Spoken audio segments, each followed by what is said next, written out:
Continuando o item, então, da natureza divina. Lembrando, pessoal, mais uma vez, a avaliação e a análise que nós temos aqui do que seja Deus, sempre com esse aspecto. Não é Deus sob o ponto de vista religioso. É tratar Deus como um ser do qual as coisas da natureza, pela sua inteligência suprema, por toda a sua vontade, Deus faz parte da própria natureza. Apesar de ser o autor das leis que regem a natureza, ele também se insere na natureza pela nossa compreensão de todas essas coisas que pertencem à nossa realidade. A realidade material, a realidade da nossa essência espiritual e a realidade de Deus. Então, não é avaliar ou analisar Deus com aquele aspecto do inatingível, do inalcançável, mas é tratar e entender Deus sobre esses atributos e percebendo a grandiosidade, a onipotência, a presença constante e sublime dessa inteligência divina em todas as situações da natureza. Não nos vem à mente, dentro da doutrina espírita, um contexto de adoração por adoração. A adoração a que se refere a doutrina espírita é essa compreensão de que estamos inseridos em leis morais e materiais profundas, perfeitas, justas, e cujo único e grandioso objetivo é a condução para a perfeição. É esse o sentido de compreensão que denota o processo de adoração tal qual a doutrina espírita nos coloca, e não aquela adoração de o tempo todo ficarmos falando de Deus como se repetir o nome de Deus rendesse para nós algum tipo de recompensa ou de privilégio, ou revelasse em nós uma pessoa extremamente dedicada à adoração do Criador. Não é? Nós vimos, então, a questão de não sondamos a natureza divina, pelo menos nesse nosso estágio, falamos da suprema e soberana inteligência, de que Deus é eterno, imutável, já comentamos isso, e agora vem a questão da imaterialidade de Deus. A imaterialidade é uma coisa que tem a ver com a imutabilidade, como nós havíamos falado anteriormente, mesmo porque a matéria, pelas próprias características da matéria, ela passa, não é, pela destruição, passa pela renovação.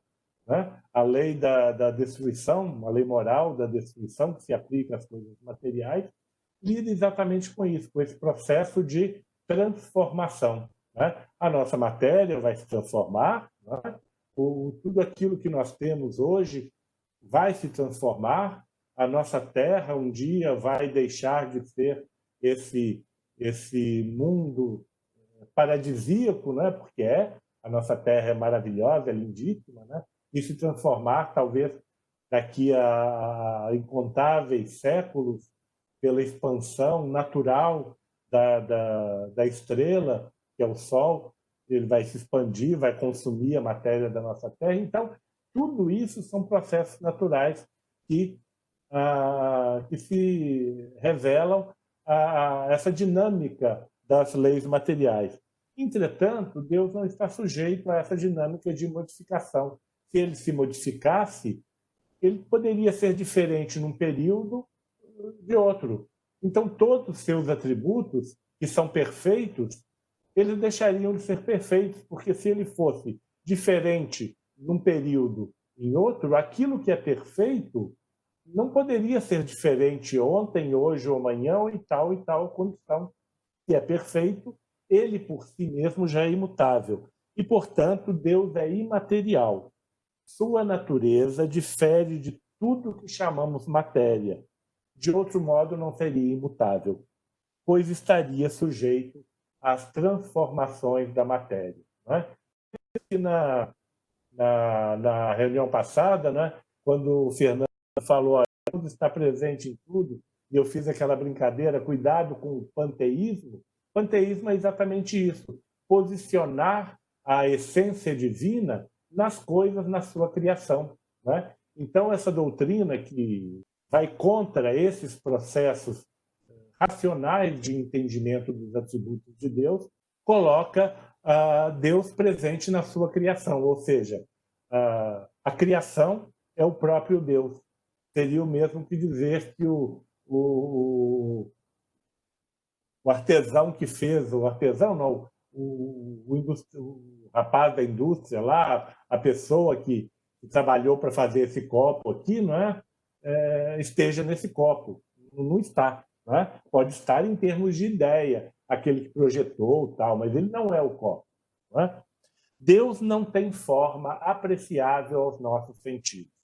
Isso remete àquela questão de nós não podermos entender a essência divina.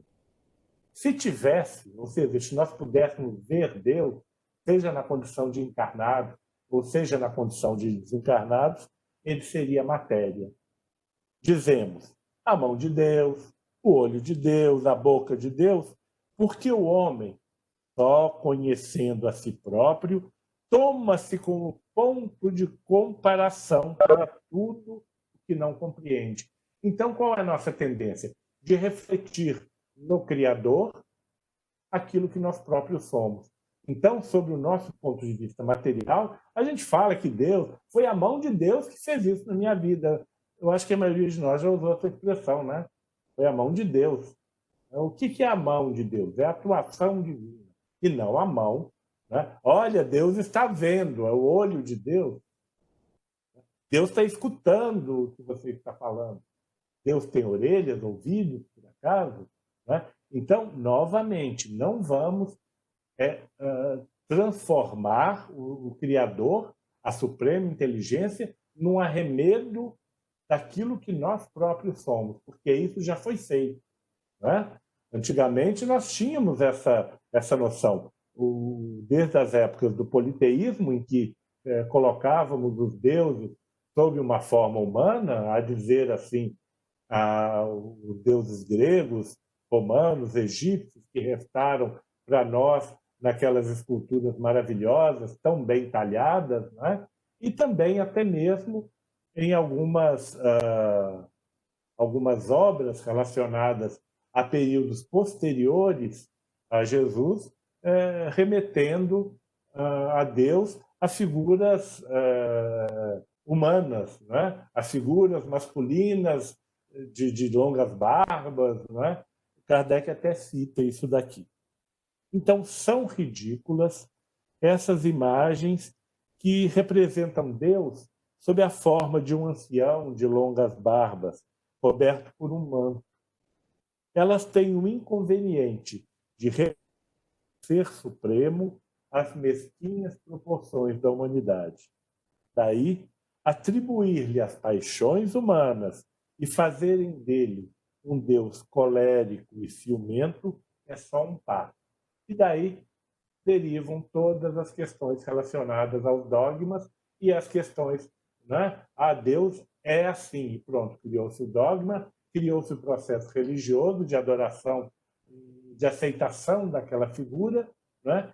E de não entendimento de um ser infinitamente justo, bom, inteligente, que, como nós vimos no livro O Céu e o Inferno, não quer criaturas autômatas, quer criaturas autônomas, que cada um possa ser aquilo que queira ser e que o seja da melhor forma possível, que seja único, que seja pleno naquilo que escolheu e que entenda o bem que pode fazer com as possibilidades. Pois bem, Deus é onipotente. E aí nós estamos falando de poder, de capacidade de realizar, não é? Aquilo que nós falamos, Deus tudo pode, a Deus tudo é possível. Né? E aqui, no entendimento do que seja a onipotência divina, nós erramos muito, porque é dessa noção de onipotência mal interpretada que nós criamos a questão dos milagres, a questão da intervenção divina fora das suas leis para poder ajustar alguma coisa a seu bel prazer, né? Ferindo, inclusive, aquele pressuposto da liberdade. Mas Deus tem o supremo poder.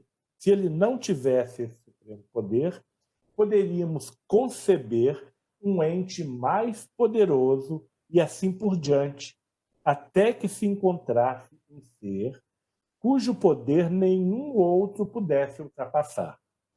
Este, então, seria Deus.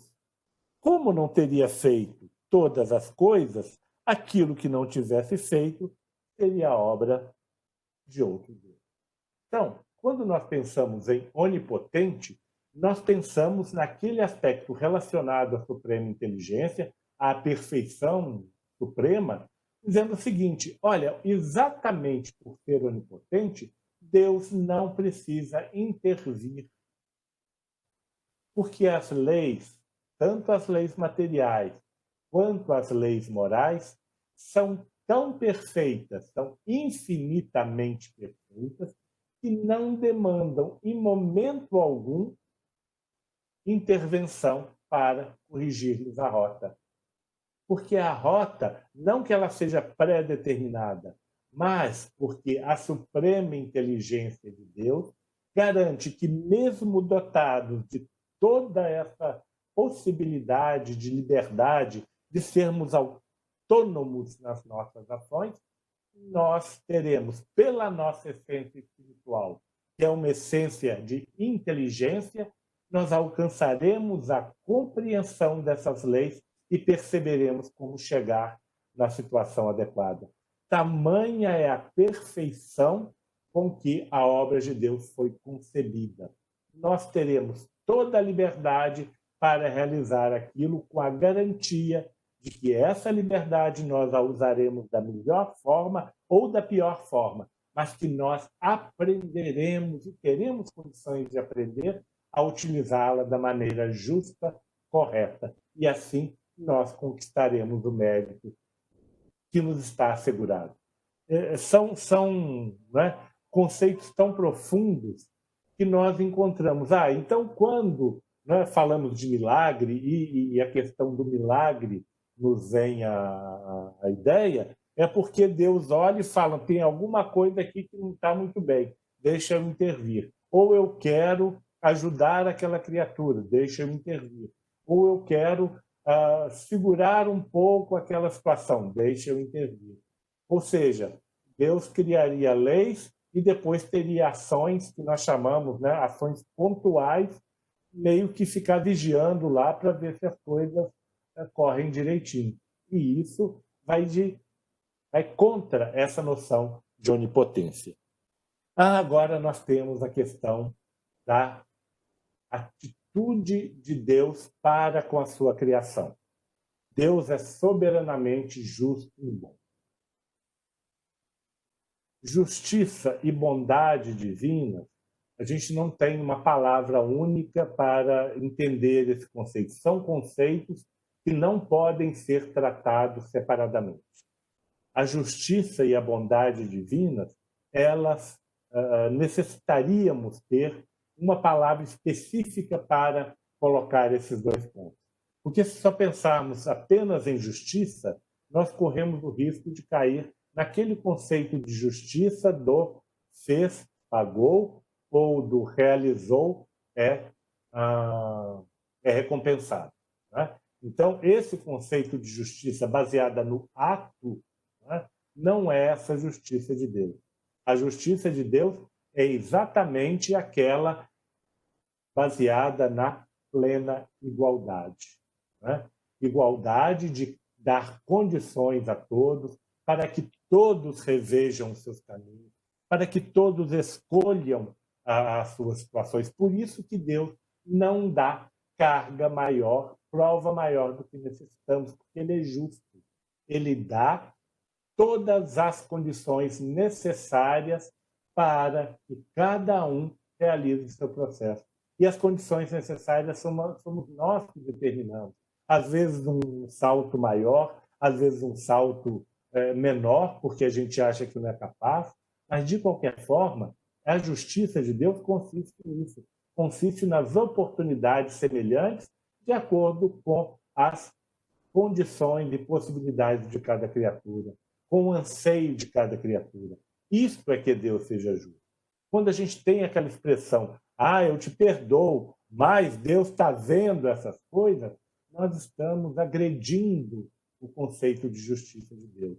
Não queiramos terceirizar para Deus os nossos instintos de vingança. Né? Porque quando nós falamos, olha, fulano fez isso comigo, eu perdoei, hein? Mas Deus já está vendo o que ele fez. É terceirizar para Deus o nosso ressentimento, ou seja, entregando para o Criador uma tarefa, né, que nós achamos que deva ser realizada com aquela criatura que por algum motivo nos ofendeu. Não podemos olhar as coisas dessa forma.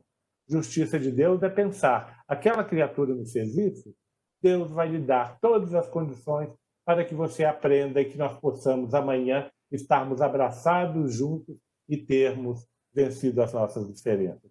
Porque a mesma oportunidade que Deus vai te dar a você que me ofendeu de entender essa situação, vai me dar também, mais uma vez, de te perdoar e de te abraçar como irmão.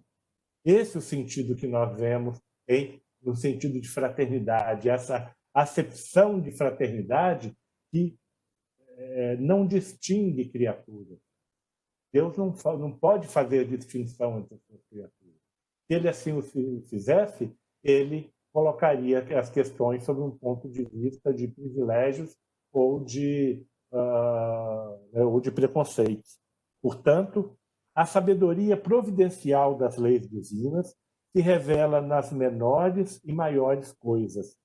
E essa sabedoria não permite que se duvide nem da sua justiça, nem da sua bondade. Não é que o não permite aqui está dizendo que tudo nos mostra a justiça e a bondade de Deus. Essas duas qualidades implicam em todas as outras.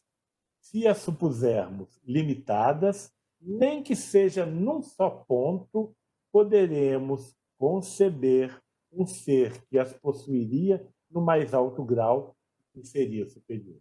Então, sempre que nós pensamos nos atributos de Deus, a gente tem que levar isso ao infinito. E se nós falamos que ele é justo ao infinito, nós estamos dizendo a justiça de Deus, que é a misericórdia e o amor mais profundo e a possibilidade plena de renovação, de modificação, de criação e de liberdade, ela está presente no grau infinito e nos é entregue até que nós consigamos verdadeiramente sermos donos de nós próprios, abraçarmos a verdade, sermos autênticos em todas as situações da nossa vida, compreendermos que somos todos irmãos, compreendermos que estamos todos caminhando num processo de crescimento, que todos necessitam se apoiar em quaisquer situações que nos encontremos. E isso não é um processo religioso. Isso é um processo de crescimento, de humanidade, de encontro com a nossa própria essência. Né?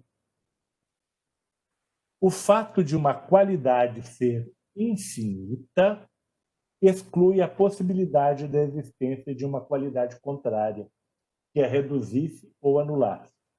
Um ser infinitamente bom não poderia ter a mínima parcela de maldade, nem o ser infinitamente mau poderia ter a menor parcela de bondade. Igualmente, um objeto não poderia ser de um negro absoluto com o mais ligeiro matiz branco, nem um branco absoluto com a menor mancha negra. Deixaria de ser aquilo que é.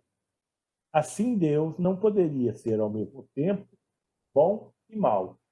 Bom para alguns, mau para outros. E é nessa a questão que nós vemos a grande dúvida das criaturas. Né? Como Deus pode ser bom se existe tanta miséria no mundo? Como Deus pode ser bom e permitir tanto sofrimento, tanta dor?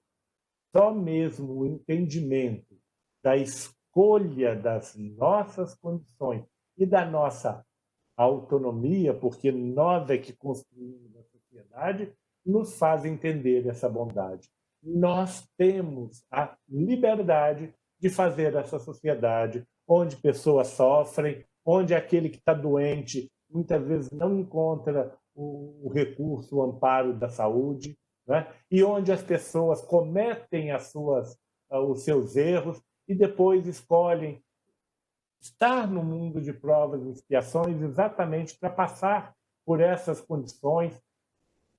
Estávamos aqui falando da questão do suicídio, né, de serem provadas nessa sua vontade de permanecerem firmes. Então, quando nós olhamos fora desse caráter religioso, Deus não pode ser bom porque ele permite isso, ele só seria bom, e é esse o conceito que tinha antigamente, né? Olha, se você fizer isso, se você cumprir tal obrigação, se você fizer a sua adoração, Deus vai ser bom para você. Agora, se você fizer dessa forma, se você não acreditar nele, ele vai te esquecer. Então, como que pode um ser que é infinitamente bom ser assim tão, né, tão humano, ficando com ciúme, ficando com raivinha porque aquele lá adorou a ele e o outro não deu muita bola, né? Isso são condições nossas, isso são visões nossas. Nós temos que fugir disso, né? E a gente tem que pensar nisso sempre. Assim, portanto, ele só poderia ser infinitamente bom ou mal. E se fosse infinitamente mal, não faria nada de bom.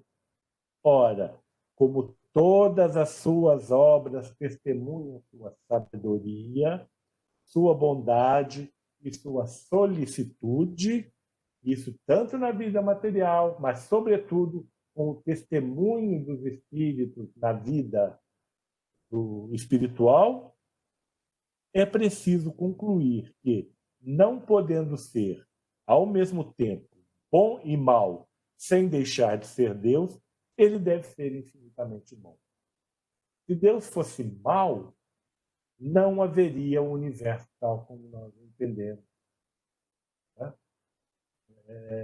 E as criaturas já, né, têm essa noção, mas muitas vezes colocavam esses matizes do ciúme, do voluntarismo dentre os atributos de Deus, exatamente por não pensarem nessa questão da bondade aliada constantemente com a justiça. A soberana bondade implica a soberana justiça, porque se agisse injustamente ou com parcialidade em uma só circunstância ou com relação a uma só das suas criaturas, ele não seria soberanamente justo e, por consequência, não seria soberanamente bom. Então, gente, esquecer essa ideia de que existem pessoas escolhidas por Deus, no sentido de que elas vão ser privilegiadas com alguma missão, com alguma coisa. A missão é uma escolha do espírito, né? A gente fica pensando, nossa, vai ter assegurado todos os bens, Deus vai garantir que ele tenha todas as condições. A gente tem que olhar por um outro processo, né? As condições são necessárias e, portanto, a providência divina coloca essas condições não como um privilégio para a criatura, mas como a forma de que o processo do progresso aconteça, né? Não com olhos de benefício da criatura, mas com olhos de benefício de toda a criação. Porque Deus não vê privilégio e não vê preconceito. Ele vê, isso nós estamos falando por esse contexto de bondade e justiça, como toda uma questão relacionada à sua criação. Ele ama de forma infinita e que ele trata com a mais absoluta igualdade pelo infinito também.